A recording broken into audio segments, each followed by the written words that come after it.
Hello दोस्तों, मैं धीरेन स्वागत करता हूं आपका एग्जाम स्टडी विद संगीता में। दोस्तों, आज के इस वीडियो में हम बात करेंगे घटना चक्र संक्षिप्त सामान्य ज्ञान बुक से संपूर्ण जीव विज्ञान की। दोस्तों, ये बुक है समसामयिकी घटना चक्र का 2022 का मोस्ट इम्पॉर्टेंट एक पॉकेट बुक, और इस बुक में चुनिंदा प्रश्नों को लिया गया है। दोस्तों, जैसा कि मैंने आपसे कहा, पॉकेट बुक यानी कि आप किसी भी एग्जाम से पहले यदि जीव विज्ञान को पढ़ना चाहते हैं तो कम से कम समय में आप मोस्ट इम्पॉर्टेंट क्वेश्चनों को, जो कि बार बार एग्जाम में रिपीट होते हैं, उन्हें आप कम समय में पढ़ सकते हैं। इस बुक में एक्सपेक्टेड क्वेश्चन के साथ प्रीवियस ईयर के क्वेश्चनों को भी लिया गया है, जो कि आपकी सभी प्रकार की प्रतियोगिता परीक्षाओं के लिए इंपॉर्टेंट है, जहां जीव विज्ञान एक मोस्ट इंपॉर्टेंट टॉपिक होता है। वीडियो यदि आपको अच्छा लगे, हेल्पफुल लगे, तो प्लीज़ वीडियो को लाइक और शेयर जरूर कीजिएगा।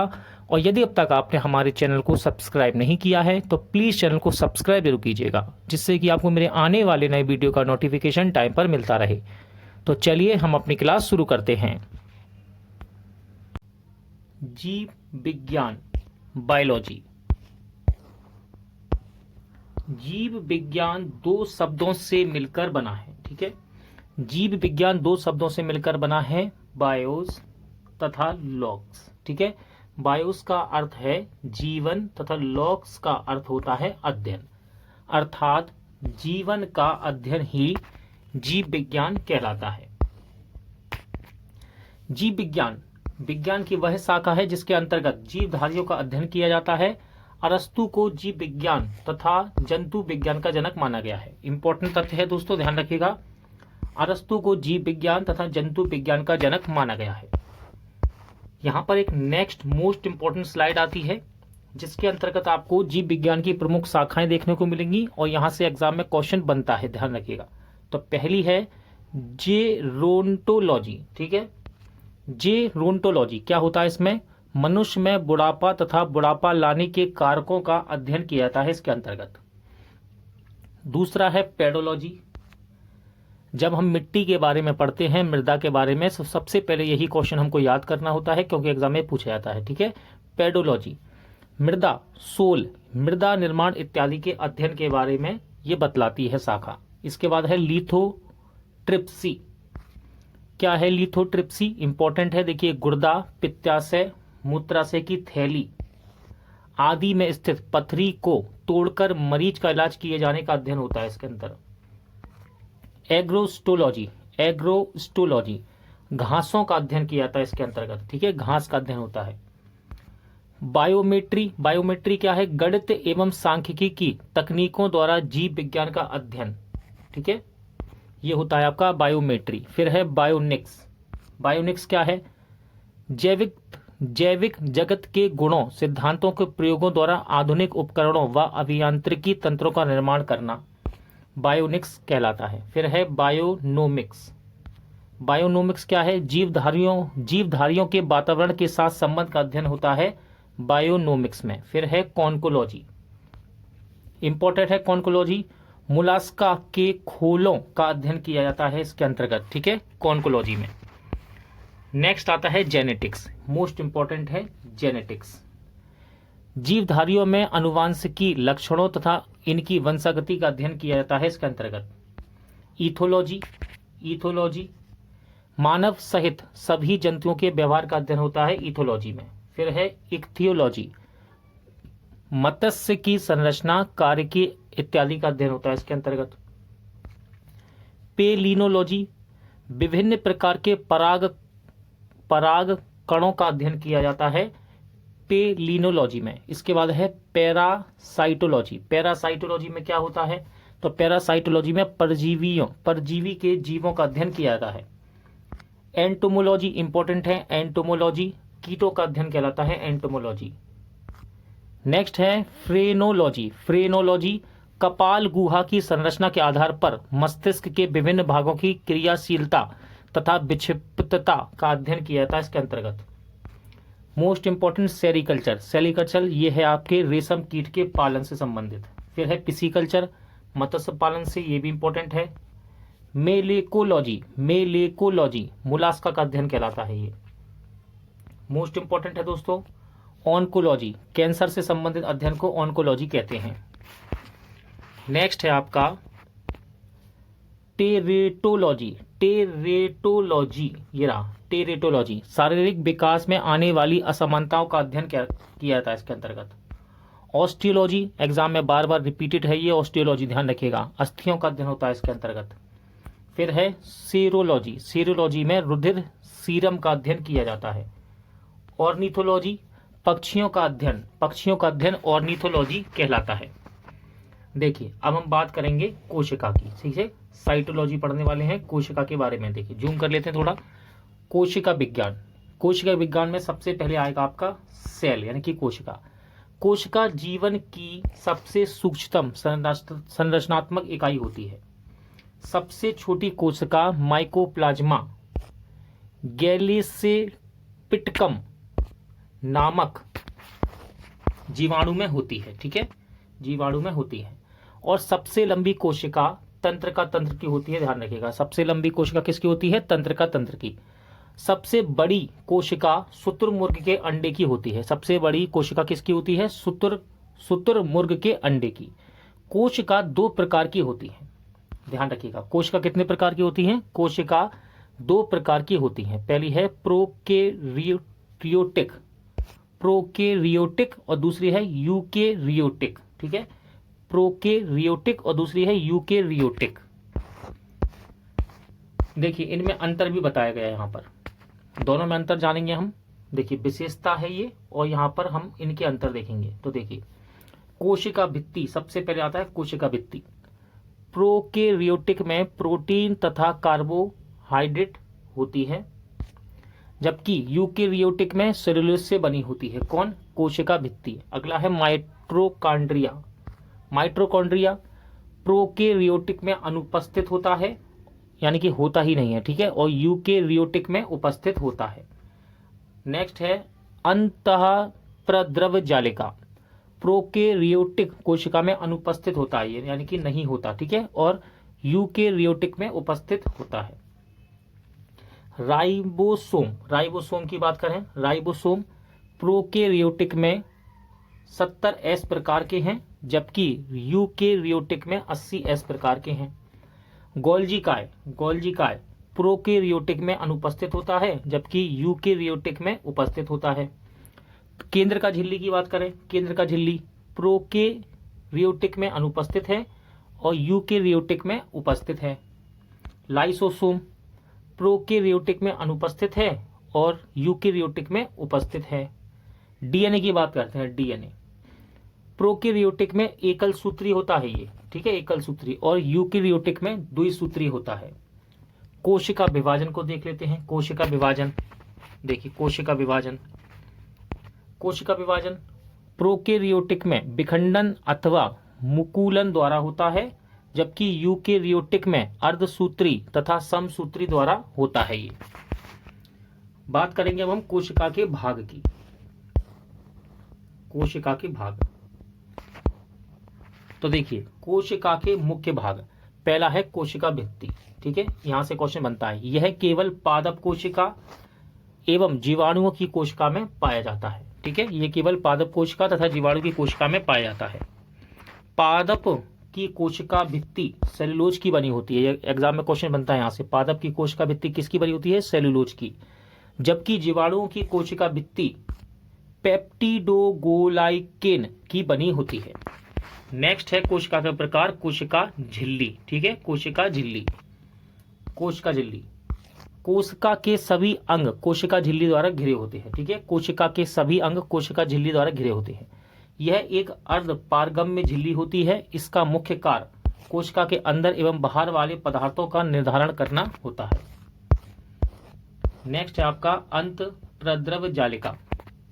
अंतःप्रद्रव जालिका, अंतःप्रद्रव जालिका केंद्र का झिल्ली तथा कोशिका कला से संबंध होती है, ठीक है।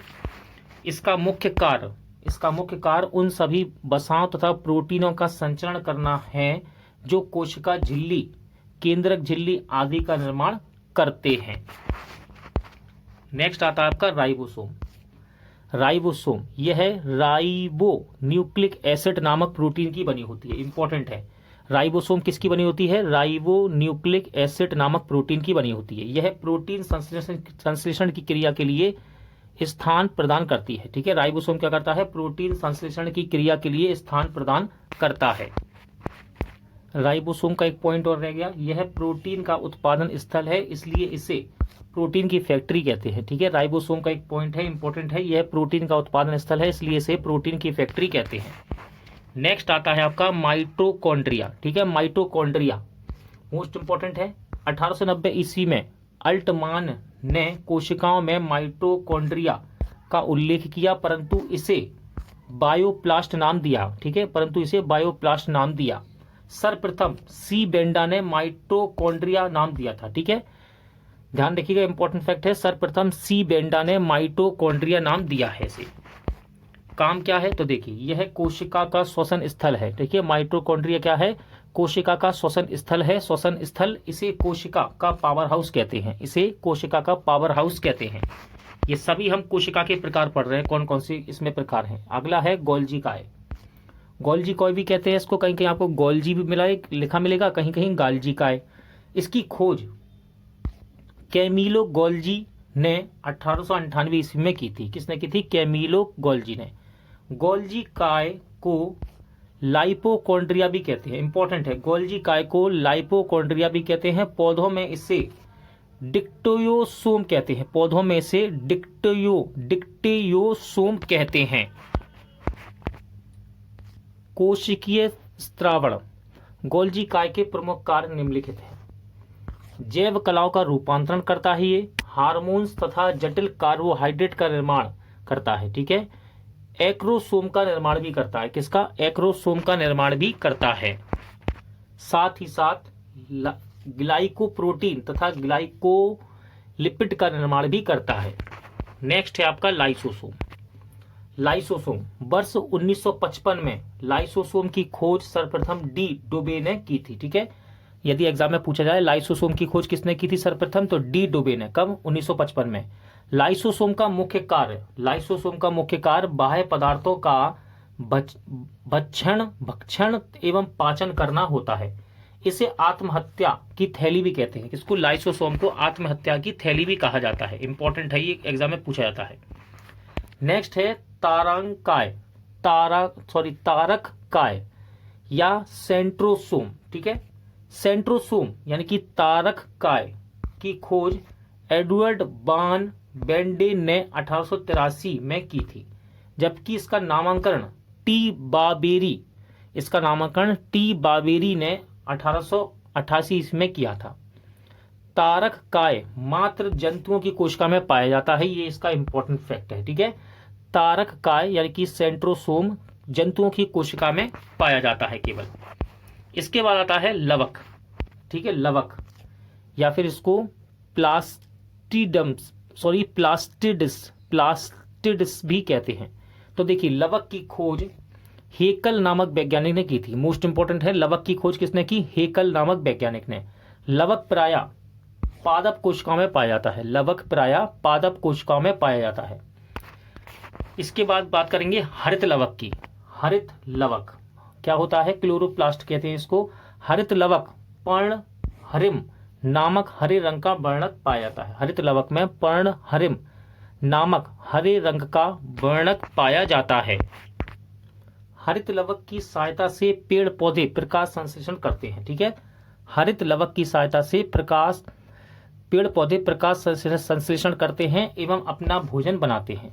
हरित लवक को कोशिका का रसोई घर कहा जाता है। इंपॉर्टेंट है, हरित लवक को कोशिका का रसोई घर भी कहते हैं। नेक्स्ट आता है वर्णी लवक। ठीक है, दूसरा पार्ट है, पहला था, दूसरा है आपका वर्णी लवक। वर्णी लवक हरे रंग को छोड़कर अन्य कई रंगों जैसे कि लाल, पीले, नारंगी आदि रंग के होते हैं।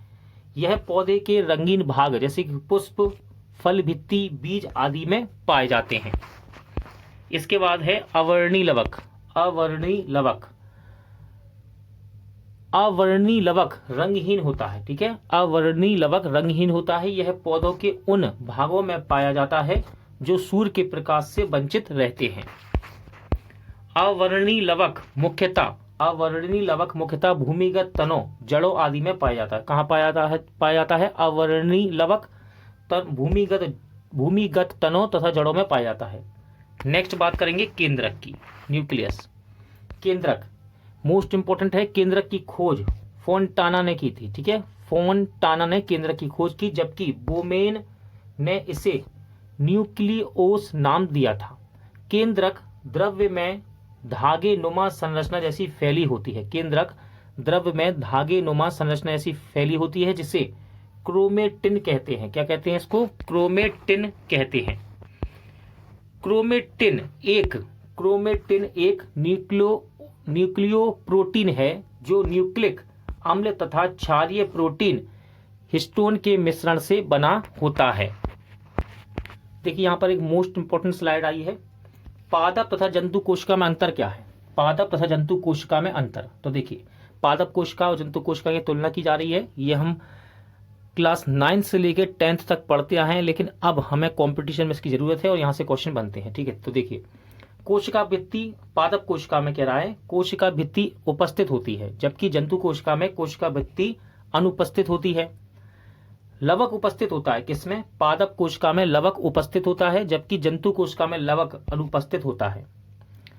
तारक काय सबके बारे में हम पढ़ चुके हैं, कोशिका भित्ति, लवक, हर चीज के बारे में, बस यहाँ पर अब अंतर दिखा रहा है। तो पादप कोशिका में तारक काय अनुपस्थित होता है, किंतु शैवाल एवं कवक आदि में पाया जाता है। ये जंतु कोशिका में तारक काय उपस्थित होता है, यह कोशिका विभाजन में सहायक होता है। पादप कोशिका में पूर्ण विकसित कोशिका के मध्य में प्रायः एक बड़ी रिक्तिका उपस्थित होती है, जबकि जंतु कोशिका में रिक्तिका अनुपस्थित होती है या तो छोटी होती है। पादप कोशिका में कोशिका विभाजन में कोशिका के मध्य रेखीय भाग में एक पट्टा निर्मित होता है, जबकि जंतु कोशिका में कोशिका विभाजन में कोशिका कला के अंतर्वलन द्वारा दो भागों में बट जाती है। अनुवांशिकी, जेनेटिक्स क्या है? अनुवांशिकी लक्षणों के एक पीढ़ी से अगली पीढ़ी में जाने की प्रक्रिया को अनुवांशिकता या वंशानुगति, ठीक है, अनुवांशिकी लक्षणों के एक पीढ़ी से अगली पीढ़ी में जाने की प्रक्रिया को अनुवांशिकता या फिर वंशानुगति कहते हैं। यह व्यक्तिगत भिन्नता के लिए उत्तरदायी एक प्रमुख कारक होता है। इंपॉर्टेंट है, ग्रेगर जॉन मेंडल को अनुवांशिकी का पिता कहते हैं, फादर ऑफ जेनेटिक्स कहा जाता है। किसको? ग्रेगर जॉन मेंडल को। मेंडल ने अपने संस्करण प्रयोग के लिए उद्यान मटर के पौधे का चुनाव किया, और मटर का वैज्ञानिक नाम होता है पाइसम सैटाइवम, ठीक है, पाइसम सैटाइवम, ठीक है। मेंडल ने अपने संस्करण प्रयोग के लिए किस पौधे का प्रयोग किया? मटर का। कोशिकाओं में डीएनए अनुवांशिकी पदार्थ होता है, ठीक है, कोशिकाओं में डीएनए अनुवांशिकी पदार्थ होता है। डीएनए मतलब डीऑक्सी राइबो न्यूक्लिक अम्ल, ठीक है, ये इसका फुल फॉर्म है, याद रखिएगा। डीएनए का फुल फॉर्म भी एग्जाम में पूछ लिया जाता है। डीएनए की खोज फ्रेडरिक मिस्र ने की थी, ठीक है, डीएनए की खोज फ्रेडरिक मिस्र ने 1869 ईस्वी में की। उन्होंने इसे न्यूक्लिन नाम दिया था। डीएनए अणुओं में पंचकार्बनीय शर्करा डीऑक्सी राइबोज होती है, ठीक है। डीएनए अणुओं में पंचकार्बनीय शर्करा डीऑक्सी राइबोज होती है। डीएनए अणु में एडिनिन, गुआनिन, थाइमिन तथा साइटोसिन नामक नाइट्रोजनी समाक्षार होते हैं। इंपॉर्टेंट है, यहां से क्वेश्चन एग्जाम पूछा जाता है। मानव जाति में कुल 23 जोड़ी अर्थात 46 गुणसूत्र पाए जाते हैं। 22 जोड़ी गुणसूत्र स्त्री और पुरुषों में समान या समजात होते हैं, जिन्हें ऑटोसोम्स कहते हैं, ठीक है, याद रखिएगा, इंपॉर्टेंट है। ऑटोसोम्स क्या है? 22 जोड़ी गुणसूत्र स्त्री व पुरुषों में समान पाए जाते हैं या समजात होते हैं, जिन्हें ऑटोसोम्स कहते हैं।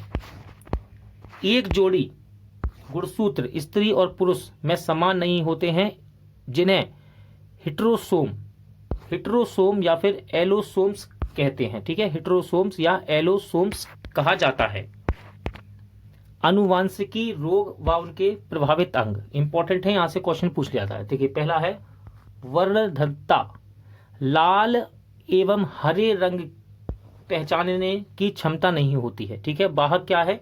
स्त्रियां। फिर है हीमोफीलिया, रक्त का थक्का ना बनना, ठीक है। इसके अंदर क्या होता है, क्या प्रभाव होता है हीमोफीलिया में? रक्त का थक्का नहीं बनता। वाहक क्या है? स्त्रियां। नेक्स्ट है टर्नर सिंड्रोम, बांझपन होता है किन में? स्त्रियों में। इसके द्वारा टर्नर सिंड्रोम के द्वारा बांझपन होता है स्त्रियों में। फिर है क्लाइन फेल्टर सिंड्रोम, क्लाइन फेल्टर सिंड्रोम क्या होता है? पुरुषों में नपुंसकता होती है इसके कारण, ठीक है। डाउन सिंड्रोम क्या है? डाउन सिंड्रोम ये सभी अनुवांशिकी रोग हैं, ठीक है, ध्यान रखिएगा, सभी अनुवांशिकी रोग हैं, ये याद रखिएगा। एग्जाम में पूछ लेगा कि हीमोफीलिया किस प्रकार का रोग है? अनुवांशिकी रोग है। वर्धनता अनुवांशिकी रोग है। टर्नर सिंड्रोम अनुवांशिकी रोग है। लास्ट रह गया आपका डाउन सिंड्रोम। मंदबुद्धि, आंख टेढ़ी, जीभ मोटी, गैर अनुपातिक बेडौल शारीरिक ढांचा, ये सभी इसके प्रभाव होते हैं। किसके प्रभाव हैं? डाउन सिंड्रोम के। देखिए नेक्स्ट स्लाइड में प्रमुख जीव व उनके गर्भाधान काल की अवधि दी गई है। एग्जाम में कभी कभी यहाँ से क्वेश्चन मिल जाता है, जो इंपॉर्टेंट है उनके नाम आते हैं। जैसे कि मनुष्य, मनुष्य का गर्भाधान काल कितना है? 270 दिन, लगभग में है ये, ठीक है, 270 दिन। गाय का कितना है? 280 दिन, याद रखिएगा, मनुष्य से 10 दिन ज्यादा है, ठीक है, लगभग में है। भैंस का कितना है गर्भाधान काल? 310 दिन। हाथी का कितना है? 620 दिन। बकरी का 150 दिन। भेड़ का, देखिए बकरी भेड़ को आप रिलेट कर सकते हैं, 150 दिन दोनों का। सूअर का गर्भाधान काल कितना है? 115 दिन। कुत्ते का है 61 दिन। और खरगोश का कितना है? 31 दिन। वही बात करें घोड़े की, तो घोड़े का गर्भाधान काल है 340 दिन। चूहे का है 21 दिन। शेर का होता है 110 दिन। और नीली भेल का है 360 दिन। देखिए नेक्स्ट स्लाइड में पादप जगत को बताया गया है ग्राफ के द्वारा। पादप जगत को दो भागों में बांटा गया है। पहला है पुष्पोद्भिद पौधे या फिर फेनेरोगेम्स, ठीक है, फेनेरोगेम्स। दूसरा है अपुष्पोद्भिद पौधे या फिर क्रिप्टोगेम्स, ठीक है, क्रिप्टोगेम्स। अब देखिए पुष्पोद्भिद पौधों को दो भागों में बांटा गया है, जिसमें पहला आता है आपका आवृत बीज पौधे या फिर इसको बोलते हैं एंजियोस्पर्म, ठीक है, और दूसरा है अनावृति बीज पौधे जिनको बोलते हैं जिम्नोस्पर्म, ठीक है। इसी प्रकार देखिए आवृत्ति बीज पौधों को दो भागों में बांटा गया है। इसमें एक बीजपत्री पौधा होता है और एक होता है द्विबीजपत्री, ठीक है।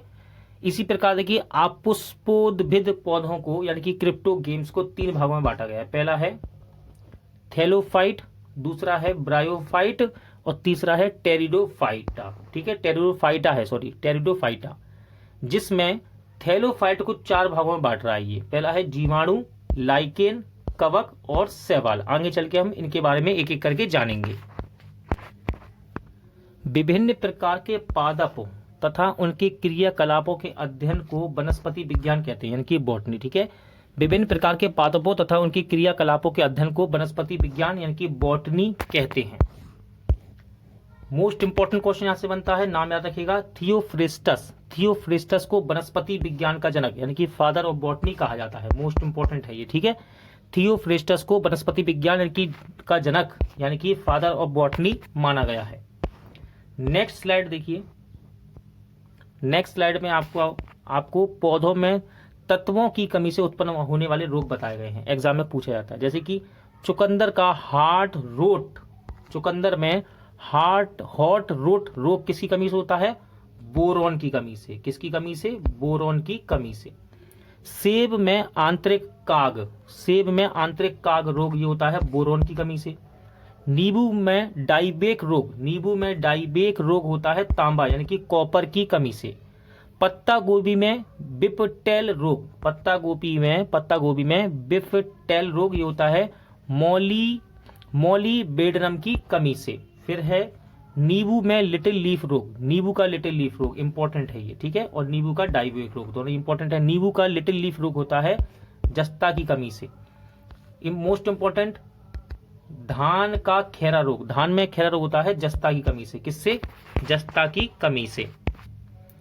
इसके बाद है फूल गोभी में ब्राउनिंग रोग, ये होता है बोरोन की कमी से। धान्य व लेग्यूमिनस पौधे में पुनः ग्रहण रोग, ये होता है आपके तांबा की कमी से।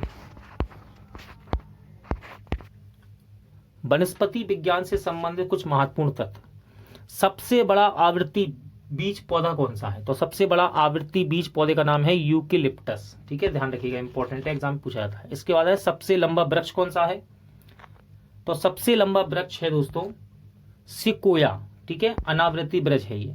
इसके बाद क्वेश्चन है सबसे छोटा आकार में आवृत्ति बीजी पौधा कौन सा है? तो सबसे छोटा आकार में आवृत्ति बीजी पौधा है बुल्फिया ग्लोबोसा।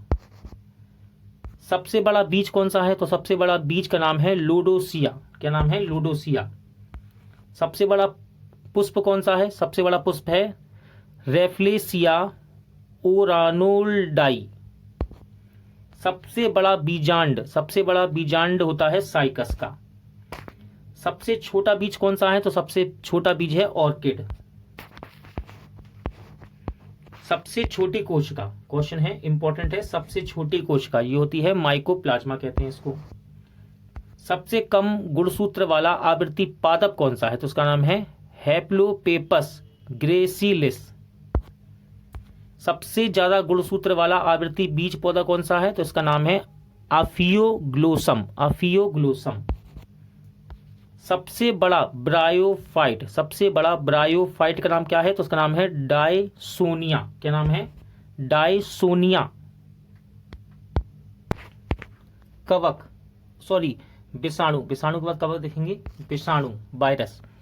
विषाणु अकोशिकीय अति सूक्ष्म जीव है जो केवल जीवित कोशिका में ही वंश वृद्धि कर सकते हैं। ठीक है, इसकी खोज 1892 ईस्वी में इवानोवस्की द्वारा की गई। ठीक है, विषाणु की खोज किसने की? इवानोवस्की द्वारा 1892 में इसकी खोज की गई। नेक्स्ट है आपका कवक, फंगी, इंपॉर्टेंट है कवक। फफूंद अर्थात कवकों के अध्ययन को कवक विज्ञान यानी कि माइकोलॉजी कहा जाता है। इंपॉर्टेंट है, ध्यान रखना। फफूंद अथवा कवक के अध्ययन को कवक विज्ञान या फिर माइकोलॉजी कहा जाता है। कवक प्रायः सभी जगहों पर पाए जाते हैं। ये क्लोरोफिल रहित संकेंद्रीय संवाहन ऊतक रहित थैलोफाइट होते हैं। नेक्स्ट स्लाइड आई है रोग, और रोग किस कवक के द्वारा होता है। ठीक है, अभी हमने कवक पढ़ा, कवक क्या होता है। अब ये बता रहा है कि बहुत से ऐसे रोग हैं जो कवक के द्वारा होते हैं, कौन कौन से हैं। तो देखिए, सबसे पहले है आलू की पछेती अंगमारी रोग। आलू की पछेती अंगमारी रोग के लिए उत्तरदायी कवक है फाइटोफथोरा इन्फेस्टांस। ठीक है, दूसरा है आलू का वार्ट रोग। ये किस कवक से होता है? तो ये होता है सिनकाइट्रियम इंडोबायोटिकम के द्वारा। आलू की अगेती अंगमारी रोग, ठीक है, ये होता है अल्ट्रेनिया सोलेनाई के द्वारा। ये कवक है इसका उत्तरदायी कवक। फिर है आपका क्रूसीफेरी में श्वेत गैरिक यानी कि फफोला रोग। तो ये होता है एल्बोगो कैंडिडा के द्वारा।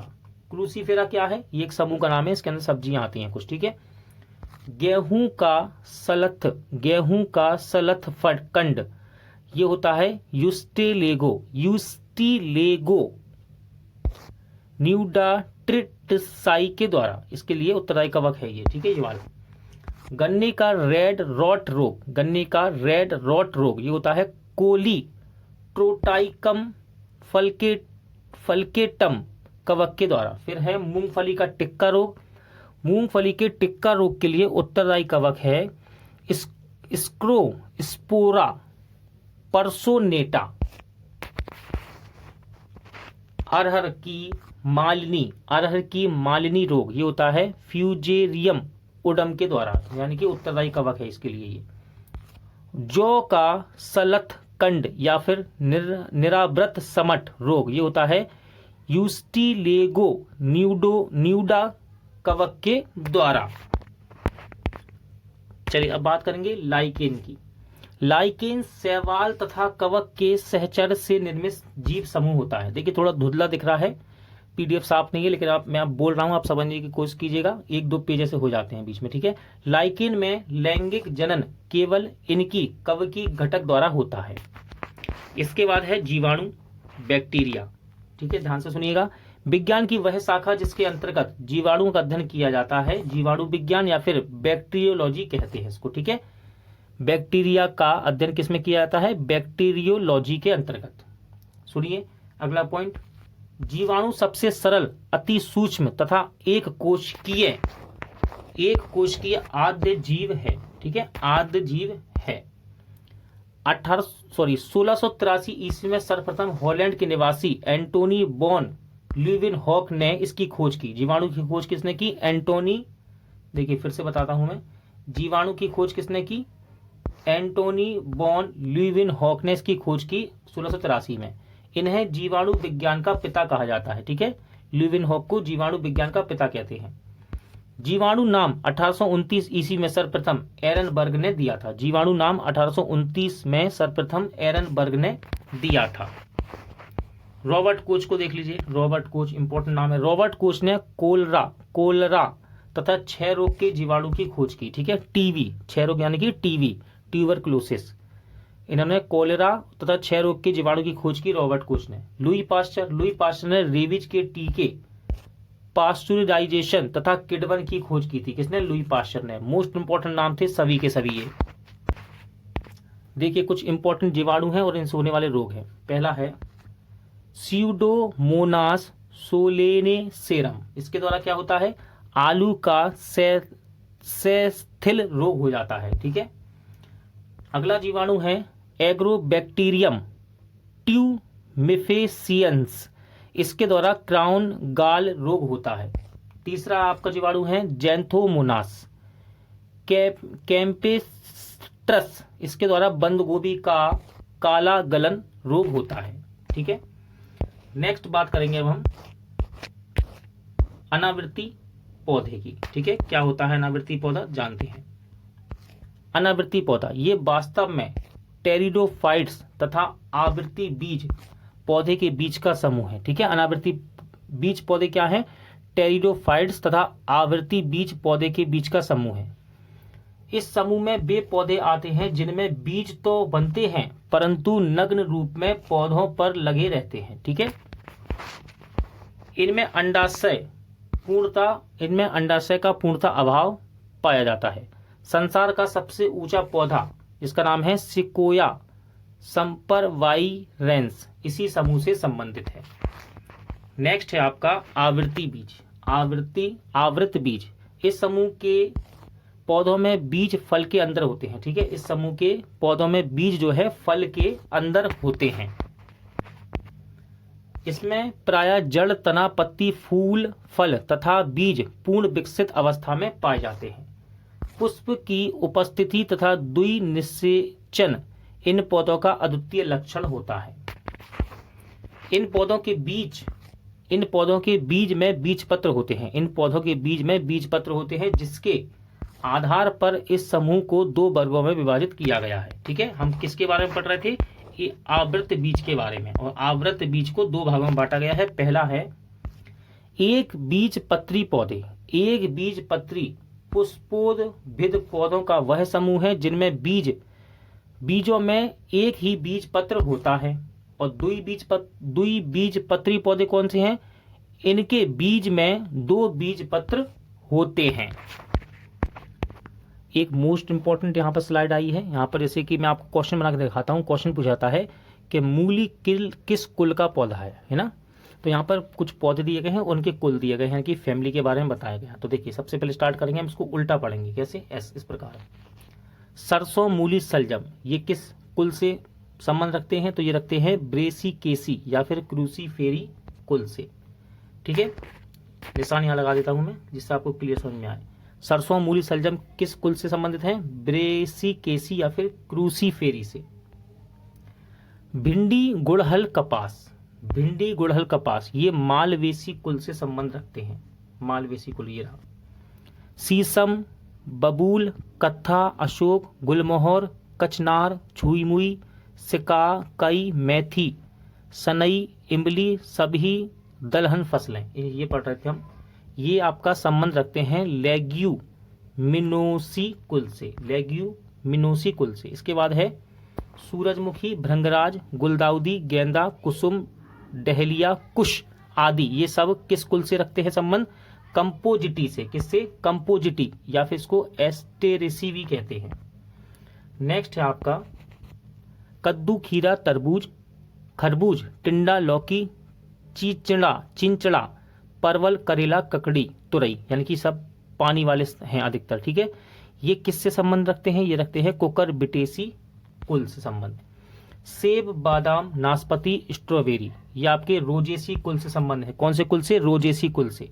फिर आपका नींबू, संतरा, मौसमी, बेल, नींबू, संतरा, मौसमी, बेल, ये रुटेसी कुल से संबंधित हैं। किससे? रुटेसी कुल से संबंधित।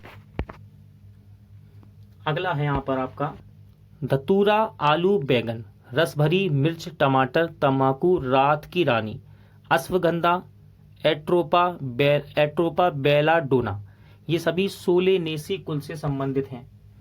नेक्स्ट है आर्किड, हेविनेरिया और बेंडा, ये पौधे आर्किडेसी कुल से संबंध रखते हैं।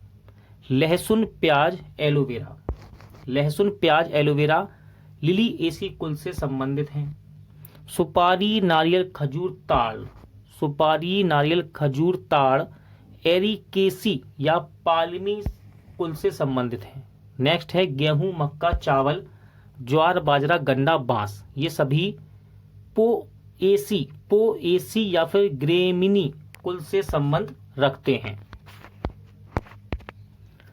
तनों का रूपांतरण देखिए, तनों के रूपांतरण कौन कौन से हैं? देखिए, हम सुनते हैं प्रकंद। ठीक है, प्रकंद, हल्दी और अदरक, ये उदाहरण है किसके? प्रकंद के। भूमिगत तना है ये प्रकंद, हल्दी और अदरक इसके उदाहरण है। फिर है कंद, कंद का उदाहरण क्या है? भूमिगत तना है कंद, इसका उदाहरण है आलू। क्या है? आलू। घन कंद का उदाहरण क्या है? बंडा। और सल्क कंद भूमिगत तना है ये, इसका उदाहरण क्या है? प्याज। क्या होता है? प्याज। पादप हार्मोन को पढ़ेंगे अब। पादप हार्मोन को फाइटो हार्मोन भी कहा जाता है। ठीक है, पादप हार्मोन को फाइटो हार्मोन भी कहते हैं। ऑक्सीन, जिब्रेलिन तथा साइटोकाइनिन वृद्धिवर्धक होते हैं, जबकि एविसिसिक एसिड तथा एथिलीन वृद्धिरोधक होते हैं।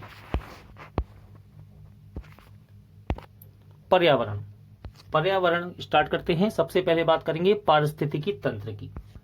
रचना एवं कार्य की दृष्टि से विभिन्न जीवों और वातावरण की मिलीजुली इकाई पारिस्थितिकी तंत्र यानी कि इकोसिस्टम कहलाता है। क्या कहलाता है? इकोसिस्टम।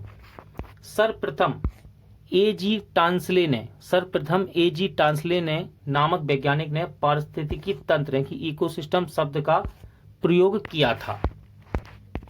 देखिए, इसी के अंतर्गत आता है जैविक घटक। बायोटिक कंपोनेंट्स को 3 भागों में बांटा गया है। पहला है उत्पादक, उपभोक्ता, तीसरा है अपघटक। उत्पादक क्या होते हैं? उत्पादक यानी कि प्रोड्यूसर, वे घटक जो अपना भोजन स्वयं बनाते हैं उत्पादक कहलाते हैं, जैसे कि हरे पौधे। ठीक है, वे घटक जो अपना भोजन स्वयं बनाते हैं उत्पादक कहलाते हैं, उदाहरण के लिए हरे पौधे। उपभोक्ता कौन है? तो देखिए, उपभोक्ता कंज्यूमर, उत्पादक द्वारा बनाए गए भोज्य पदार्थ का उपभोग करने वाले घटक को उपभोक्ता कहते हैं। उपभोक्ता 3 प्रकार के होते हैं। पहला प्राथमिक उपभोक्ता, द्वितीयक उपभोक्ता और तृतीयक उपभोक्ता। प्राथमिक यानी कि प्राइमरी उपभोक्ता देखते हैं। इसके अंतर्गत वे शाकाहारी जीव आते हैं जो भोजन के लिए पौधों पर निर्भर होते हैं, जैसे कि गाय, बकरी, भैंस, खरगोश। ठीक है, ये प्राथमिक उपभोक्ता है।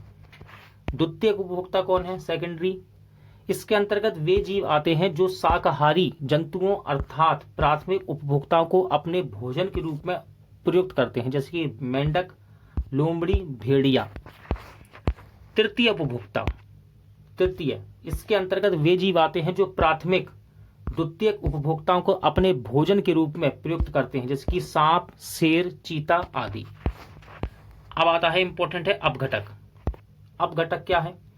इसके अंतर्गत वे निम्न श्रेणी के जीव आते हैं जो मृत उत्पादकों एवं उपभोक्ताओं का अपघटन कर यानी कि सड़ा देते हैं, जैसे जीवाणु, कवक आदि। ठीक है।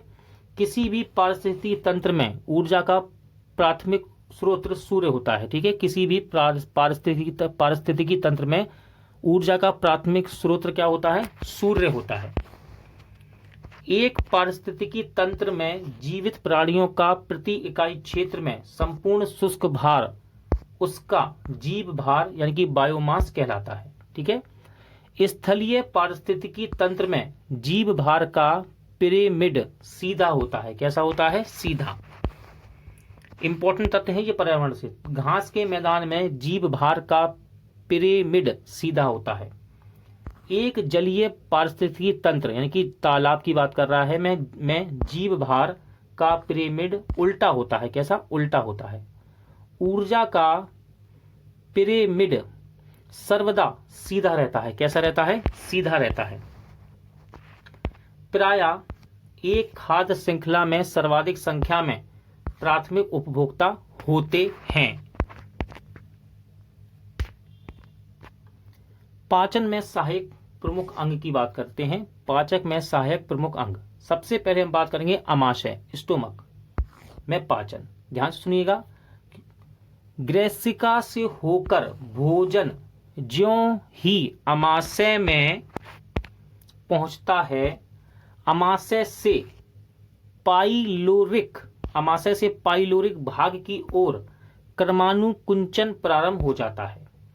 जठर रस में पेप्सिन एवं रेनिन नामक एंजाइम होते हैं। ध्यान रखिएगा, जठर रस में क्या होता है? पेप्सिन एवं रेनिन नामक एंजाइम होते हैं। रेनिन दुग्ध प्रोटीन के पाचन में सहायक होता है। रेनिन क्या करता है? दूध का पाचन करता है, ये सहायक है इसके लिए। अब आता है छोटी आंत। ठीक है, स्मॉल इंटेस्टाइन। अमाशय से आने वाले कायम अथवा तरल भोज्य पदार्थ का पाचन छोटी आंत में होता है। आंत्रीय रस क्षारीय होता है। आंत्रीय रस क्षारीय होता है तथा एक स्वस्थ मानव में प्रतिदिन लगभग 2 लीटर आंत्रीय रस स्त्रावित होता है। नेक्स्ट है आपका लीवर यानी कि यकृत। यह मानव शरीर की सबसे बड़ी ग्रंथि है। ध्यान रखिएगा, इंपॉर्टेंट फैक्ट है, एग्जाम में पूछा जाता है। यह मानव शरीर की सबसे बड़ी ग्रंथि है। यकृत प्रोटीन की अधिक मात्रा को कार्बोहाइड्रेट में परिवर्तित करता है, इसका काम है। यकृत में फाइब्रोनोजेन प्रोटीन का निर्माण होता है, जो विटामिन के साथ रुधिर का थक्का जमने में सहायता करता है। ठीक है। अगला पॉइंट भी इंपॉर्टेंट है, यकृत से क्वेश्चन एग्जाम में पूछे जाते हैं, सभी इंपॉर्टेंट है। यकृत में हिपेरिन प्रोटीन का निर्माण होता है, जो शरीर के भीतर रुधिर का थक्का नहीं जमने देता। ठीक है। यकृत में हिपेरिन प्रोटीन का निर्माण होता है, जो शरीर के भीतर रुधिर का थक्का नहीं जमने देता। यकृत पित्त का संश्लेषण भी करता है, यानी कि बिल का। ठीक है। यकृत पित्त का संश्लेषण भी करता है। नेक्स्ट आता है अग्नाशय, पैनक्रियास बोलते हैं जिसको हम। अग्नाशय मानव शरीर की दूसरी सबसे बड़ी ग्रंथि मानी जाती है।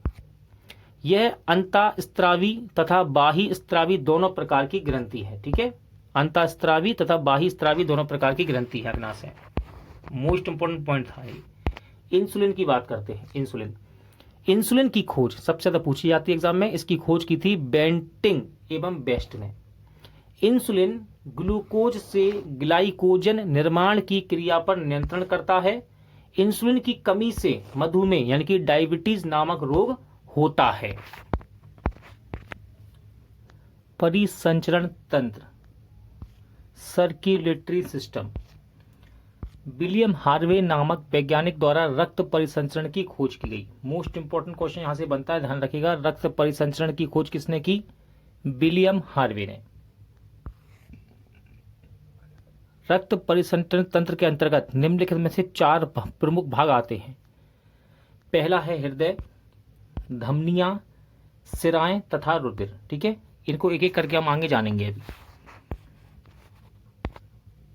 मानव हृदय 4 कोष्ठों यानी कि चैम्बर का बना होता है। इंपॉर्टेंट क्वेश्चन बनता है यहां से। ठीक है।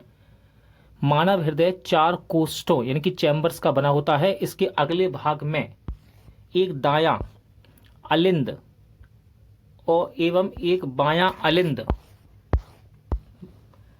जबकि पिछले भाग में एक दायां निलय तथा बायां निलय होता है। ठीक है, दाएं अलिंद एवं दाएं निलय के बीच त्रिवलनी कपाट होता है। हृदय 1 मिनट में लगभग 72 से 75 बार धड़कता है। इंपॉर्टेंट क्वेश्चन आता है, सामान्य मनुष्य का रक्तदाब 120/80 mmHg होता है, जिसमें सिस्टोलिक 120 तथा डायस्टोलिक 80 होता है। नेक्स्ट स्लाइड में कुछ मोस्ट इंपॉर्टेंट चिकित्सा उपकरण दिए गए हैं। एग्जाम में यहां से क्वेश्चन बनता है। पहला है स्टेथोस्कोप। क्या होता है स्टेथोस्कोप? तो हृदय गति अर्थात हृदय स्पंदन की दर मापने में प्रयुक्त होता है। दूसरा है पेसमेकर। हृदय गति अधिक हो जाने या कम हो जाने पर इसे सामान्य अवस्था में लाने हेतु प्रयोग किया जाता है। स्फेग्नोमैनोमीटर रक्तदाब मापने हेतु प्रयोग किया जाता है। कंप्यूटेड टोमोग्राफी यानी कि सीटी स्कैन, ठीक है, संपूर्ण शरीर में किसी असामान्यता या विकृति का स्कैन पता लगाने हेतु इसको प्रयोग किया जाता है। फिर है ईसीजी यानी कि इलेक्ट्रोकार्डियोग्राम, हृदय संबंधी असमानताओं का पता लगाने के लिए ईसीजी का प्रयोग करते हैं। फिर है इलेक्ट्रोइंसोफेलोग्राफ, ईईजी बोलते हैं इसको, ठीक है, मस्तिष्क की विकृतियों का पता लगाने के लिए इसका प्रयोग किया जाता है। नेक्स्ट आपका auto analyser, glucose, urea, cholesterol आदि की जांच करता है ये। फिर है एमआरआई, मैग्नेटिक रेजोनेंस इमेजिंग द्वारा संपूर्ण शरीर में असामान्यता या विकृति का पूर्णतः सही पता लगाया जाता है। अब हम बात करेंगे सिरा की। क्या होती है सिरा? तो देखिए इंपॉर्टेंट क्वेश्चन बनता है यहां से, विभिन्न अंगों से हृदय की ओर रक्त ले जाने वाली रक्त वाहिनियों को सिरा कहते हैं। पल्मोनरी सिरा फेफड़ा से बाएं अलिंद में रक्त पहुंचाता है जो शुद्ध होता है। इसके बाद आता है धमनी, आर्टरी। हृदय से शरीर के विभिन्न अंगों की ओर रक्त ले जाने वाली रक्त वाहिकाएं धमनी कहलाती हैं। पल्मोनरी धमनी दाहिने निलय से फेफड़ा में रक्त पहुंचाती है। हृदय की मांसपेशियों को रक्त पहुंचाने वाली वाहिनी या वाहिकाओं को कोरोनरी धमनी कहते हैं। कोरोनरी धमनी में किन्हीं कारणों से रुकावट हो जाने पर हृदयघात यानी कि हार्ट अटैक होता है। ठीक है, ध्यान रखिएगा, इंपॉर्टेंट क्वेश्चन से बनता है। अब हम बात करेंगे रुधिर की। रुधिर एक तरल संयोजी ऊतक होता है। रुधिर एक क्षारीय विलयन है। ठीक है, दोनों ही पॉइंट इंपॉर्टेंट है। संयोजी ऊतक है ये, तरल संयोजी ऊतक, क्षारीय विलयन है जिसका पीएच मान 7.4 होता है। एक वयस्क मनुष्य में सामान्यतः 5 से 6 लीटर रुधिर होता है। अब बात करेंगे आरबीसी की, लाल रक्त कणिकाएं या एरिथ्रोसाइटस की। लाल रक्त कणिकाओं का निर्माण अस्थि मज्जा में होता है। इंपॉर्टेंट क्वेश्चन यहां से पूछा जाता है, लाल रक्त कणिकाओं का निर्माण कहां होता है? अस्थि मज्जा में। इनकी मृत्यु यकृत एवं पिलीहा में होती है। कुल कणिकाओं का 99% भाग आरबीसी में होती है। ठीक है, कुल कणिकाओं का 99% भाग आरबीसी में होती है। हीम यानी कि लोहा वर्णक के कारण ही रुधिर का रंग लाल होता है। ठीक है, ध्यान रखिएगा, क्वेश्चन बनता है यहां से। अगला, हीमोग्लोबिन का प्रमुख कार्य ऑक्सीजन का संवहन करना है। ठीक है, हीमोग्लोबिन क्या करता है? ऑक्सीजन का संवहन करता है। नेक्स्ट है आपका डब्ल्यूबीसी यानी कि श्वेत रुधिर कणिकाएं, जिसको ल्यूकोसाइट्स कहते हैं। इनका प्रमुख कार्य शरीर को सुरक्षा प्रदान करना है। ठीक है, शरीर को सुरक्षा प्रदान करती हैं। सर्वाधिक सुरक्षा करने वाली डब्ल्यूबीसी लिम्फोसाइट है। कौन सी है? लिम्फोसाइट्स। बात करेंगे रुधिर प्लेटलेट्स की। ठीक है, प्लेटलेट्स का प्रमुख योगदान रुधिर का थक्का बनाने में होता है। रुधिर प्लेटलेट्स केवल स्तनियों के रुधिर में पाई जाती है। प्लाज्मा की कुल मात्रा रुधिर का 55% होती है। ग्लूकोज की मात्रा 80 से 120 मिलीग्राम प्रति डेसीलीटर रुधिर होता है। शरीर में रुधिर का निर्माण लाल अस्थि मज्जा में होता है। हम पहले पढ़ चुके हैं इसको, इंपॉर्टेंट है ये। आवश्यकता से अधिक रुधिर का संचय या शरीर का रुधिर बैंक प्लीहा या तिल्ली में होता है, ठीक है, स्प्लीन में। इंपॉर्टेंट है, शरीर में आरबीसी का जीवन काल 120 दिन का होता है। प्लीहा को मृत रुधिर कर्णिकाओं का कब्रिस्तान कहते हैं, ठीक है, याद रखिएगा। रक्त समूह की बात कर लेते हैं, ब्लड ग्रुप इंपॉर्टेंट है। रक्त समूह की खोज करता है कार्ल लैंडस्टीनर, ठीक है, कार्ल लैंडस्टीनर ने रक्त समूह की खोज की। एंटीजन दो प्रकार के होते हैं, एंटीजन ए और एंटीजन बी, ठीक है। रक्त समूह एबी को सर्वग्राही तथा रक्त समूह ओ को सर्वदाता कहा जाता है। इंपॉर्टेंट क्वेश्चन बनता है, लैंडस्टीनर एवं बीनर द्वारा रहीसस बंदर के रक्त में आरएच फैक्टर की खोज की गई थी। नेक्स्ट अब बात करेंगे ब्रक यानी कि किडनी की। ब्रक गहरे लाल रंग के तथा सेम के बीच की आकृति होती है। मनुष्य एवं अन्य स्तनधारियों में इसकी संख्या 1 जोड़ी होती है, ठीक है। ब्रक नलिकाओं या नेफ्रॉन्स ब्रकों की संरचनात्मक एवं कार्यात्मक इकाई होती है। मूत्र में सामान्यतः 95% जल, 2% अनावश्यक लवण के आयन तथा 2.6% यूरिया, 0.3% क्रिएटिनिन यूरिक अम्ल आदि होते हैं। मूत्र में उपस्थित यूरोक्रोम वर्णक के कारण मूत्र का रंग हल्का पीला होता है। इंपॉर्टेंट है ये। मूत्र का पीएच मान 6 होता है, ध्यान रखिएगा। ब्रक में बनने वाली पथरी कैल्शियम ऑक्जिलेट की बनी होती है। इंपॉर्टेंट है ये, ठीक है। ब्रक में बनने वाली पथरी कैल्शियम ऑक्जिलेट की बनी होती है। तंत्र का तंत्र, नर्वस सिस्टम। तंत्र का तंत्र में सबसे पहले हम बात करेंगे मस्तिष्क की यानी कि ब्रेन की। तो देखिए, मनुष्य का मस्तिष्क क्रेनियम अर्थात खोपड़ी में हड्डियों के बने कपाल गुहा में सुरक्षित बंद रहता है, ठीक है। यहां से इंपॉर्टेंट क्वेश्चन बनता है कि मानव मस्तिष्क का वजन लगभग कितने किलोग्राम होता है। तो मानव मस्तिष्क का वजन लगभग 1.3 से 1.4 किलोग्राम होता है। मोस्ट इंपॉर्टेंट क्वेश्चन बनता है दोस्तों, सेरिब्रम, थैलेमस तथा हाइपोथैलेमस अग्र मस्तिष्क के भाग होते हैं। सेरिबेलम, मेंड्यूला, ओवालगेटा तथा पांस बेरोलाई पश्चिम मस्तिष्क के भाग होते हैं। अब इसमें एक एक करके जानेंगे दोस्तों हम, और इंपॉर्टेंट है, ध्यान रखिएगा। सबसे पहले आता है सेरिब्रम, मस्तिष्क का सबसे बड़ा भाग है ये, ठीक है। काम क्या है इसका, तो देखिए, यह बुद्धि, इच्छा शक्ति, ऐच्छिक गतियों, ज्ञान, विद्धता, स्मृति, वाणी तथा चिंतन केंद्र होता है। यह ज्ञानेंद्रियों से प्राप्त प्रेरणाओं का विश्लेषण एवं समन्वय केंद्र होता है। थैलेमस क्या है, देखिए थैलेमस क्या है, यह ताप, पीड़ा, स्पर्श आदि का बोध कराता है, ठीक है। थैलेमस क्या करता है, ताप, पीड़ा, स्पर्श आदि का बोध कराता है। और हाइपोथैलेमस क्या है, इसका प्रमुख कार्य अंतःस्रावी ग्रंथियों से स्रावित होने वाले हार्मोन्स का नियंत्रण करना है। यह भूख, प्यास, ताप नियंत्रण, प्यार, घृणा आदि के केंद्र होते हैं। नेक्स्ट आता है सेरिबेलम। सेरिबेलम क्या है, यह पश्चिम मस्तिष्क के ऊपरी भाग में स्थित होता है। सेरिब्रम के बाद यह मस्तिष्क का दूसरा सबसे बड़ा भाग है, ध्यान रखिएगा इसको, ठीक है। सेरिबेलम, इसका कार्य शरीर का संतुलन बनाए रखना एवं ऐच्छिक पेशियों के संकुचन पर नियंत्रण करना होता है।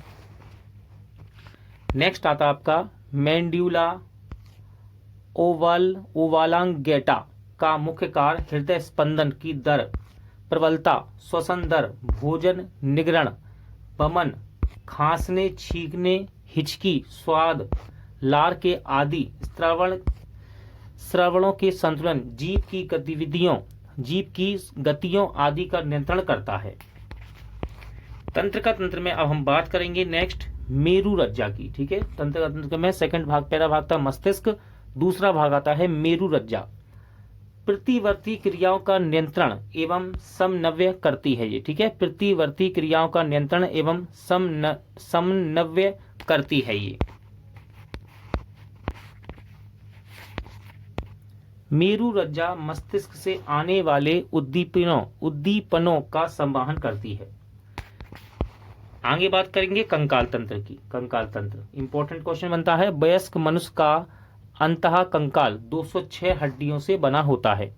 नोट, शरीर की सबसे छोटी अस्थि स्टेपीज है जो कि कान में होती है। ठीक है, कान की हड्डी है, सबसे छोटी अस्थि है स्टेपीज। सबसे बड़ी अस्थि है फीमर जो कि जांग में होती है। हमारे शरीर में 12 जोड़ी अर्थात 24 पसलियां पाई जाती हैं। यह हमारे बक्षीय कटहरे का पार्श्व भाग बनाती हैं। नेक्स्ट है जो आपका, यह है आपका अंतःस्रावी तंत्र। बाह्य स्रावी ग्रंथियां, इनसे स्रावित पदार्थ इनकी नलिकाओं में बहकर संबंधित एपिथीलियम स्तर की सतह पर मुक्त होता है, जैसे दुग्ध ग्रंथि, सफेद ग्रंथि, आंसू ग्रंथि, सेल्सम ग्रंथि, लार ग्रंथि आदि। नेक्स्ट है आपका अंतःस्रावी ग्रंथियां।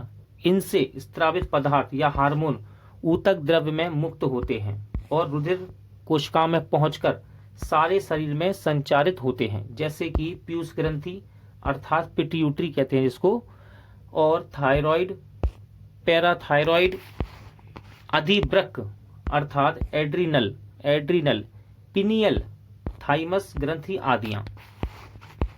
नेक्स्ट है आपका मिश्रित ग्रंथियां।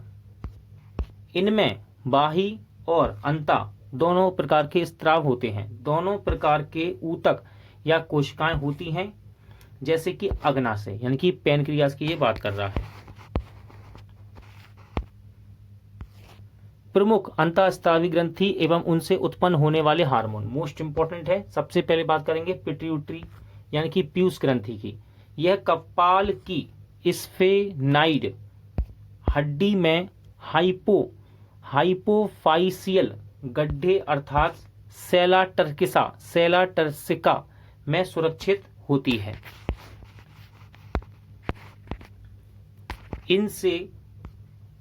इसके द्वारा कई हार्मोन्स अन्य अंतःस्रावी ग्रंथियों का नियंत्रण करते हैं, अतः इसे मास्टर ग्रंथि के नाम से भी जाना जाता है। ठीक है, पिट्यूटरी को यानी कि पीयूष ग्रंथि को मास्टर ग्रंथि भी कहते हैं। इसके बाद बात करेंगे अब टू ग्रंथि या थायराइड ग्रंथि की। यह ग्रंथि मनुष्य के गले में श्वसन नाल यानी कि ट्रैकिया के दोनों ओर लैरिंक्स के नीचे स्थित होती है। इससे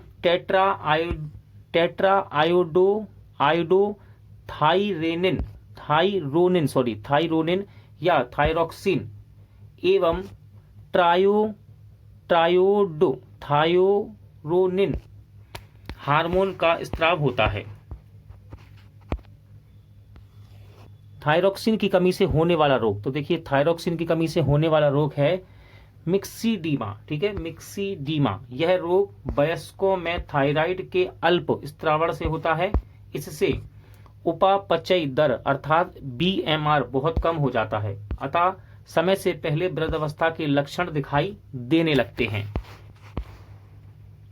जड़ मानवता क्या है ये? यह रोग भ्रूण में या शिशु अवस्था में थायराइड के अल्प स्त्रावण के कारण होता है। इसमें बच्चों का मानसिक या शारीरिक विकास अवरोध हो जाता है और बच्चे बौने रह जाते हैं। सामान्य घेंगा गलगंड थायराइड ग्रंथि के बड़े होकर फूलने को घेंगा रोग कहते हैं। यह रोग भोजन में आयोडीन की कमी से उत्पन्न होता है। अगला है हाशीमोटो का रोग। यह रोग वृद्धावस्था, चोट, संक्रमण, शल्य चिकित्सा आदि के कारण थायराइड ग्रंथि के अत्यधिक अल्प स्त्रावण या क्षतिग्रस्त होने से होता है। नेक्स्ट जो आपकी ग्रंथि है इसका नाम है पराअवटु ग्रंथि। यह गले में थायराइड ग्रंथि के ठीक पीछे स्थित होती है। यह भ्रूण के एंडोड्रम से उत्पन्न ग्रंथि है।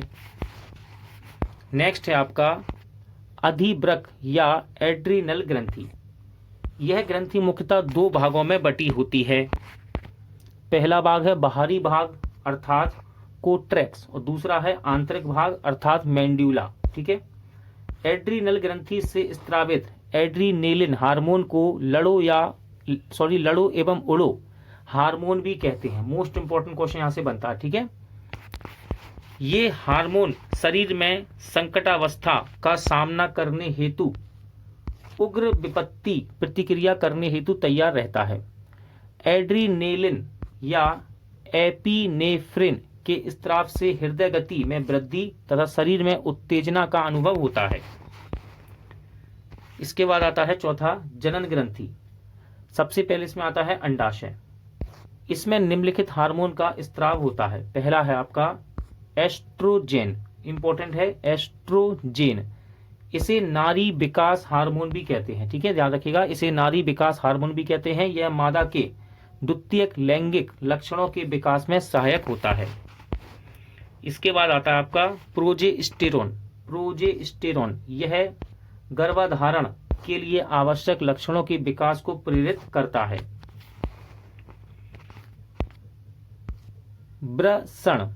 वृषणों की लेडिंग कोशिकाओं से नर हार्मोन्स अर्थात एंड्रोजेंस का स्त्रावण होता है। प्रमुख एंड्रोजेन टेस्टोस्टेरोन होता है। इसे पुरुष विकास हार्मोन भी कहते हैं। चलिए अब हम बात करेंगे पोषक तत्व, न्यूट्रिशन। सबसे पहले इसमें आता है विटामिन। याद रखिएगा, इंपॉर्टेंट क्वेश्चन एग्जाम में बनता है विटामिन के खोजकर्ता। तो विटामिन के खोजकर्ता है फंक, ठीक है। विटामिन की खोज किसने की? फंक ने। विटामिन जटिल कार्बनिक यौगिक होते हैं।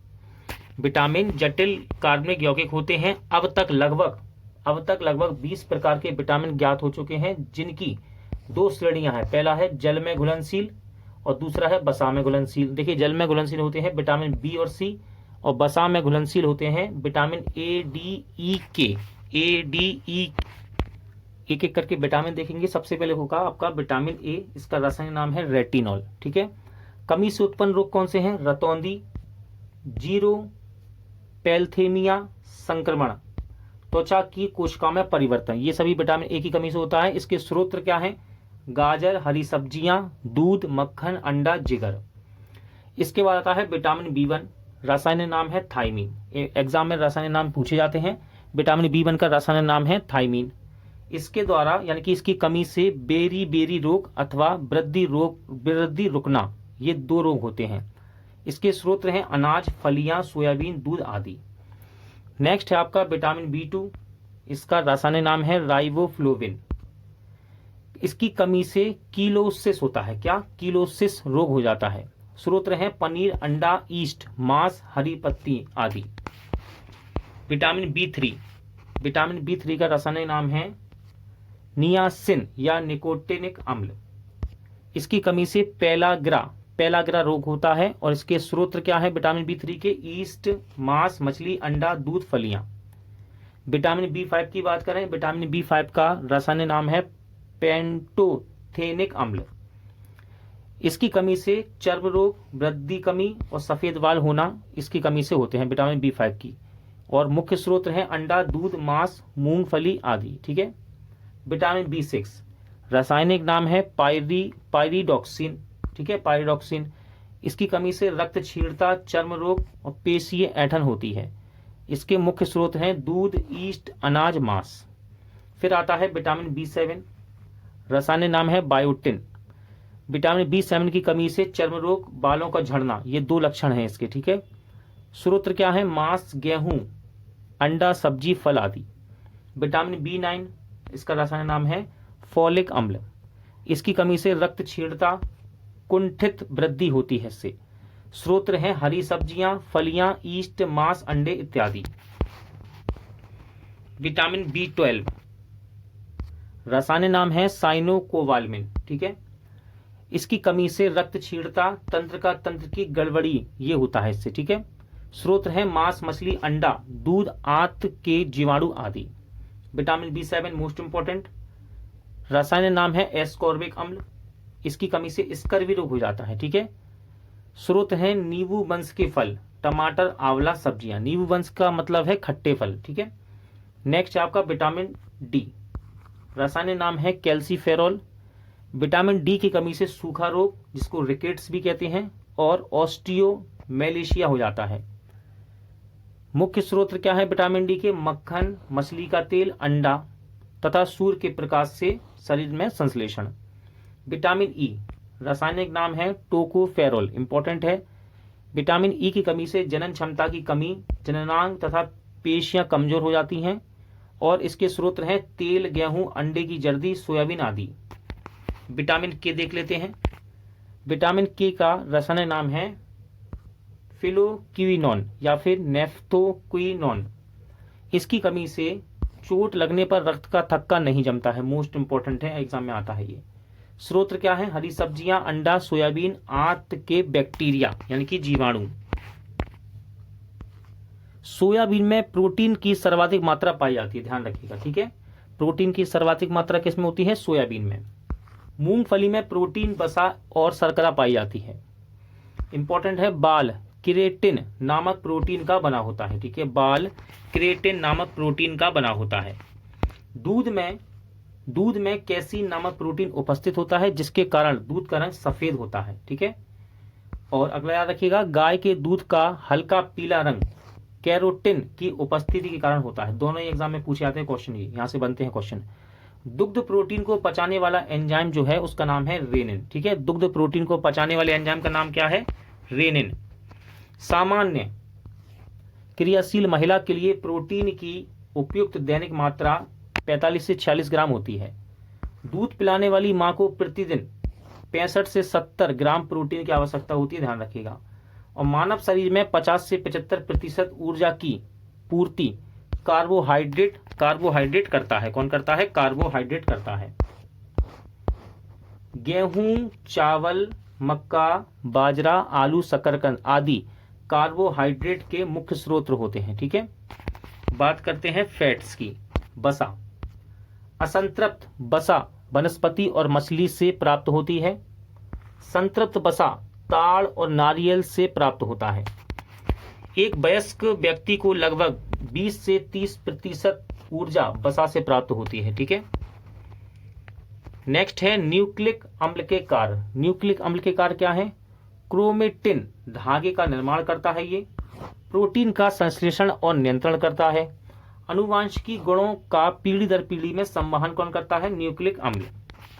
जल, वाटर, हमारे शरीर के भार का लगभग 60 से 70% भाग जल का है, ठीक है। किसका है? जल का। कुछ इंपॉर्टेंट जीवाणु जनित रोग यहां पर दिए हैं, एग्जाम में पूछा जाता है, देख लेते हैं। पहला है टिटनेस। वाहक जीवाणु कौन है? क्लोस्ट्रीडियम टिटेनी, ठीक है। और ये प्रभावित करता है तंत्रिका तंत्र को। इसके बाद आता है टाइफाइड। वाहक जीवाणु है साल्मोनेला टाइफी, ये आंत को प्रभावित करता है। इसके बाद आता है हैजा। हैजा इसका वाहक जीवाणु है विब्रियो कोलेरी, ठीक है। और ये आंत को प्रभावित करता है। फिर आता है निमोनिया। इसका वाहक जीवाणु है डिप्लोकोकस न्यूमोनी या स्ट्रेप्टोकोकस न्यूमोनी, और ये फेफड़ा को प्रभावित करता है, ठीक है। निमोनिया। क्षय रोग जिसको हम टीबी कहते हैं, ट्यूबरक्लोसिस। वाहक जीवाणु है माइकोबैक्टीरियम ट्यूबरक्लोसिस, इसका वाहक जीवाणु है और ये फेफड़ा तथा हड्डी आदि को प्रभावित करता है। प्लेग की बात करें, प्लेग का वाहक जीवाणु के नाम है यार्सिनिया पेस्टिस या फिर पास्चुरेला पेस्टिस, और ये फेफड़ा दोनों पैरों के बीच को प्रभावित करता है। नेक्स्ट है गोनोरियो रोग का वाहक जीवाणु है नाइसेरिया गोनोरियाई, ये मूत्र मार्ग को प्रभावित करता है। फिर है डिप्थीरिया का वाहक जीवाणु है कोरोनी बैक्टीरियम डिप्थीरी, ये श्वसन नली को प्रभावित करता है। फिर आते हैं काली खांसी का वाहक जीवाणु है बोड्रेटेला परटुसिस, श्वसन तंत्र को ये प्रभावित करता है। फिर है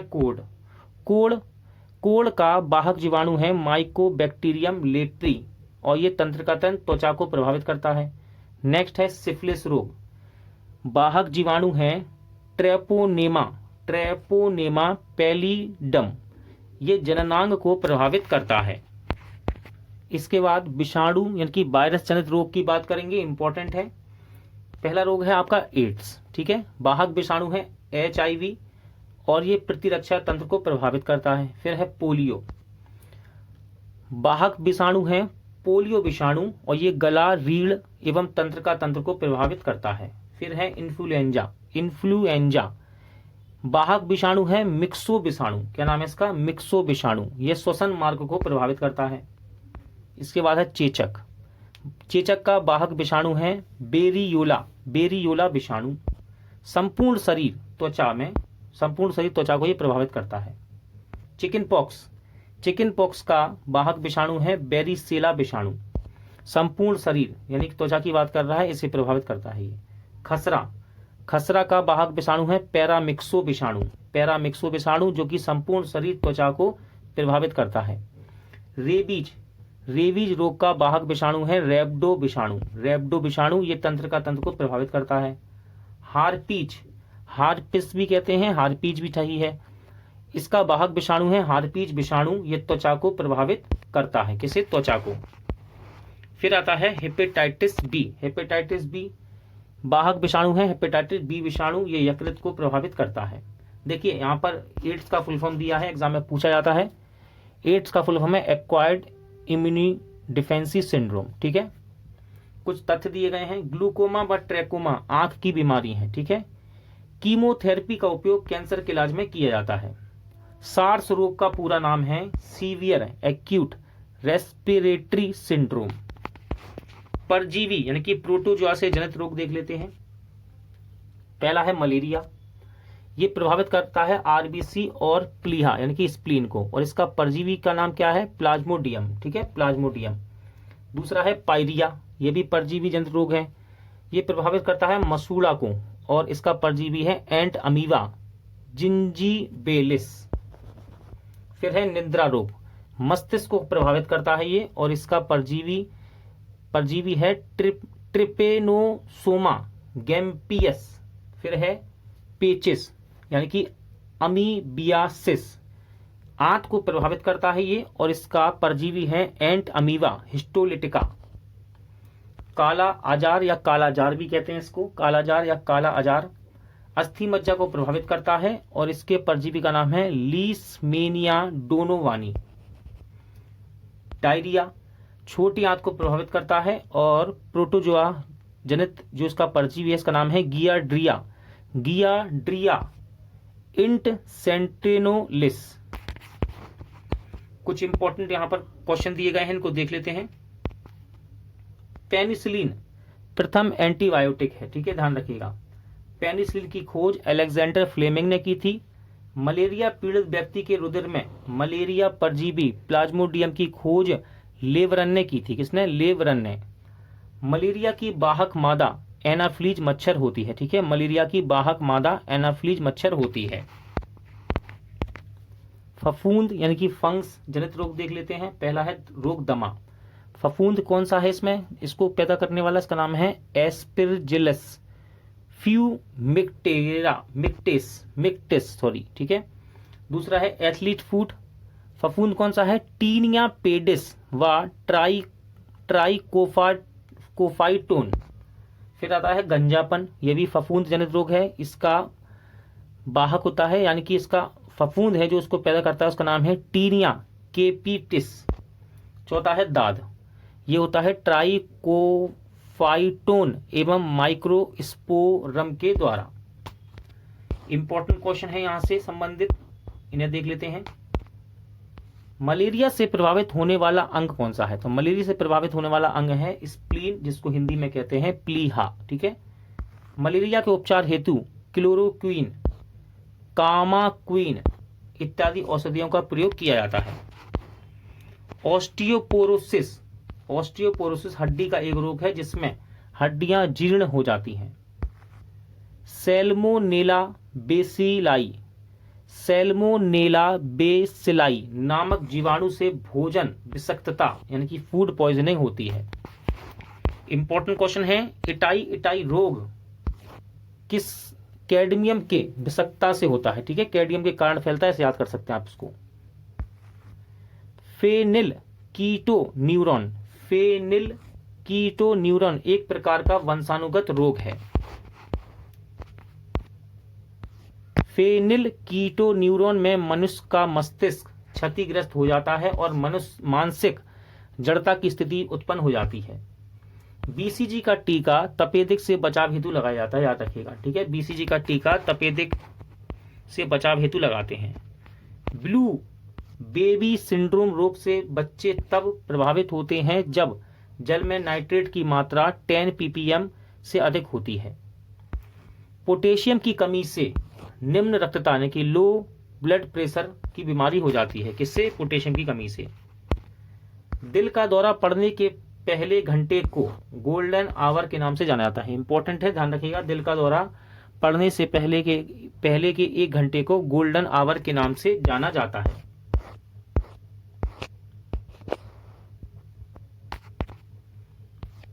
ट्यूमर संसूचित करने में आर्सेनिक 74, परिसंचरण तंत्र में रक्त के थक्के का पता लगाने में सोडियम 24, कैंसर के उपचार में कोबाल्ट 60, गोल्ड 198, थायराइड संबंधी विकृतियों के उपचार में आयोडीन 131 तथा जीवों यानी कि पौधों एवं जंतुओं के अवशेषों का पता लगाने में कार्बन 40 का प्रयोग किया जाता है। मूत्र में एल्बुमिन की अधिक उपस्थिति एवं उसके प्रभाव से ब्रक यानी कि किडनी के फेल हो जाने की आशंका होती है। अन्य रोग की बात कर लेते हैं। अन्य रोग यहाँ पर दिए हैं। इसमें आता है सबसे पहले हीमोफीलिया। हीमोफीलिया एक अनुवांशिकी लिंग सहलंघन रोग है, ठीक है, ध्यान रखिएगा। सबसे पहले तो इसे हीमोफीलिया में रोगियों में चोट पर काफी समय तक रक्त का थक्का नहीं जमता है। हीमोफीलिया का प्रारंभ महारानी विक्टोरिया के होने के कारण इसे शाही रोग भी कहते हैं। हीमोफीलिया रोग का वाहन स्त्रियां करती हैं, जो प्रायः पुरुषों में प्रकट होता है। नेक्स्ट है मिनी माता रोग। मिनी माता एक तंत्र का संबंधी रोग है, ठीक है। मिनी माता एक तंत्र का संबंधी रोग है। मिनी माता रोग शरीर में पारा यानी Hg की अधिकता के कारण होता है। बात करेंगे HIV की। एड्स रोग का कारक HIV वायरस है, जिससे श्वेत रुधिर कणिकाएं प्रभावित होती हैं। एलिसा टेस्ट यानी कि एलिसा परीक्षण एड्स की सहायता के लिए किया जाता है, ठीक है, ध्यान रखिएगा। इसके बाद है जापानी एन्सेफेलाइटिस। पालतू सुअर एवं जंगली चिड़ियां जापानी एन्सेफेलाइटिस के विषाणु के पोषद यानी कि होस्ट होते हैं। इस विषाणु का संक्रमण मनुष्यों एवं जानवरों में क्यूलेक्स मच्छर के द्वारा होता है। किसके द्वारा? क्यूलेक्स मच्छर के द्वारा। नेक्स्ट है आपका पीलिया जॉइंडिस। पीलिया रोग यकृत को प्रभावित करता है, ध्यान रखिएगा, ठीक है। पीलिया रोग यकृत को प्रभावित करता है। पीलिया में बिलीरूबिन पूरे शरीर में फैल जाता है, जिससे त्वचा एवं नेत्र पीले पड़ जाते हैं। नेक्स्ट है चेचक स्मॉल पॉक्स। चेचक बेरियोला वायरस द्वारा होता है। चेचक बेरियोला वायरस द्वारा होता है। चेचक के टीके का आविष्कारक एडवर्ड जेनर ने किया था। इंपॉर्टेंट है, यहां से एग्जाम में क्वेश्चन बनता है ये। एडवर्ड जेनर को इम्यूनोलॉजी का जनक कहते हैं, ठीक है। एडवर्ड जेनर को इम्यूनोलॉजी का जनक कहते हैं। बात करेंगे बर्ड फ्लू की। बर्ड फ्लू एवियन इन्फ्लुएंजा नामक रोग का प्रचलित नाम है। बर्ड फ्लू H5N1 नामक वायरस के कारण होता है। अन्य महत्वपूर्ण तथ्य देख लेते हैं, यहां से क्वेश्चन एग्जाम में बनते हैं। मनुष्य सामान्यतः दिन भर लगभग 1.45 लीटर मूत्र का उत्सर्जन करता है। गर्भाशय में विकसित हो रहे भ्रूण को प्लेसेंटा द्वारा पोषण मिलता है, ठीक है। एल्जाइमर रोग से मानव का मस्तिष्क प्रभावित होता है, ठीक है, ध्यान रखिएगा, इंपॉर्टेंट है। एल्जाइमर में मनुष्य की स्मरण क्षमता क्षीण हो जाती है, यानी कम होने लगती है। कीट भक्षी पौधे कीटों को खाते हैं, क्योंकि वे जिस मिट्टी में उगते हैं उसमें नाइट्रोजन की कमी होती है। नेत्रदान में दाता की आंख का कोर्निया नामक भाग उपयोग में लाया जाता है। इंपॉर्टेंट है, एग्जाम में पूछा जाता है ये, ठीक है। किसी वृक्ष को अधिकतम हानि उसकी छाल का नाश करने से होता है। ठीक है, किसी वृक्ष को अधिकतम हानि कब होगी? जब उसकी छाल का हम नाश करेंगे। मरुस्थलीय क्षेत्रों में उगने वाली वनस्पति को जीरोफाइट कहते हैं। अधिक आर्द्रता वाले क्षेत्रों या दलदली क्षेत्रों में पैदा होने वाली वनस्पति हाइग्रोफाइट कहलाती है। जलीय पौधों को हाइड्रोफाइट कहते हैं। ठीक है, जलीय पौधे को क्या कहते हैं? हाइड्रोफाइट। लवणीय क्षेत्र में उगने वाली वनस्पति को हेलोफाइट कहते हैं। क्या कहते हैं? हेलोफाइट। इंपॉर्टेंट क्वेश्चन है, सिनकोना पौधे की छाल से कुनेन प्राप्त होती है, जो कि मलेरिया के उपचार में प्रयोग की जाती है दवा। खुरपका व मुंह पका रोग, फूट एंड माउथ डिसीज तथा कंपॉक्स मवेशियों में होने वाले विषाणु जन्य संक्रमणीय रोग होते हैं। मैड काऊ रोग मवेशियों के मस्तिष्क को प्रभावित करने वाला रोग है। ठीक है, इसके बाद है इंपॉर्टेंट है, प्रोयन नामक प्रोटीन मैड काऊ रोग का कारक है। पौधे नाइट्रोजन को नाइट्रेट के रूप में प्राप्त करते हैं। इंपॉर्टेंट है, पौधे नाइट्रोजन को नाइट्रेट के रूप में प्राप्त करते हैं। बाष्पो उत्सर्जन पोटोमीटर से मापा जाता है। मोस्ट इंपॉर्टेंट है, बाष्पो उत्सर्जन किसके द्वारा मापा जाता है? पोटोमीटर के द्वारा। दोस्तों, आज का वीडियो यहीं एंड होता है। उम्मीद करता हूं आपको सभी क्वेश्चन अच्छे लगे होंगे, समझ आए होंगे। पूरा वीडियो देखने के लिए धन्यवाद। जल्द मिलते हैं नेक्स्ट वीडियो के साथ।